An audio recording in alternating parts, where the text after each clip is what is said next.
मिळवून देण्यासाठी सत्ताशाही, न्यायासाठी सत्ताशाही, भ्रष्टाचार उघड करणार सत्ताशाही, लोकांच्या कल्याणासाठी सत्ताशाही, लोकजागृतीचे माध्यम सत्ताशाही, लोकशाही टिकविण्यासाठी लढाई म्हणजे सत्ताशाही, शासन प्रशासनाला कर्तव्याची जाणीव करून देणार सत्ताशाही, चालू घडामोडीचे अपडेट मिळवण्यासाठी सत्ताशाहीच्या YouTube चॅनलला आजच सबस्क्राईब करा.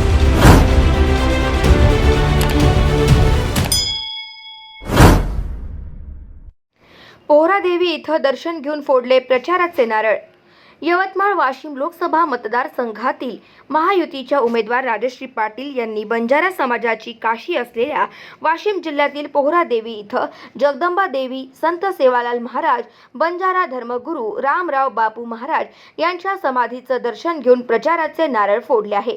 यवतमाळ वाशिम लोकसभा मतदारसंघ हा बंजारा बहुल मतदारसंघ आहे. त्यामुळे पोहरादेवी या निवडणुकीचे केंद्रबिंदू झाले आहे.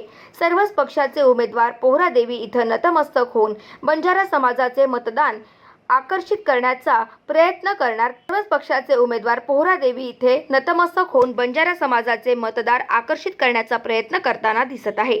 महायुतीतील शिंदे यांच्या शिवसेनेच्या उमेदवार राजश्री पाटील यांनी सुद्धा पोहरादेवी इथं नतमस्तक होऊन अधिकृत प्रचाराला सुरुवात केली आहे.